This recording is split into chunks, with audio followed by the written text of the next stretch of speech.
Cha chúng mình xua tại chun tì group chaថ្ងៃនេះនាងខ្ញុំចង់បង្ហាញអំពីពណ៌ថ្មីចាដែលយើងធ្វើពណ៌ដំបូងហ្នឹងចាគឺពណ៌ត្របែកព្រៃស្រាលចាបែកព្រួលចេញផ្កាឈូកចឹងណាចាហើយបន្ទាប់មកនេះខ្ញុំបានស្ងោរលាក់មួយប្រភេទទៀតដែលមកងាស់ទុកចាមកងាស់ទុកមកសមញចាសមញហ្នឹងហើយរួចទៅឥឡូវហ្នឹងកំពុងតែដាក់ពណ៌មកពណ៌ទៀតហើយពណ៌នេះគឺចេញបែបលក្ខណៈស្រាលបែបលក្ខណៈស្រាលតែច្បាស់ចាស្រាលតែច្បាស់នៅពេលដែលយើងជ្លក់សូត្រហើយអីហើយអស់យើងយកទៅលាង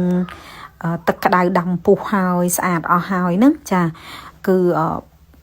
បំលែងពណ៌ចេញស្អាតមែនតើហើយឥឡូវហ្នឹងយើងកំពុងតែជ្រលក់អញ្ចឹងហើយតិចទៀតហ្នឹងដល់ម៉ោងបោកចាបោកហើយបើសិនជាលោកស្រីចង់ឃើញពណ៌ដែលត្បាញនៅលើកៃចាប្រហែលជាអាចចន្លោះពី3ចាទៅ4ថ្ងៃទៀតអីអាចឃើញពណ៌ចាតែពិតទៅពណ៌ដែលយើងមិនទាន់បានលាងទឹកក្តៅហ្នឹងគឺស្អាតណាចាតទៅពេលយើងលាងហើយណែចេញចេះវិញចា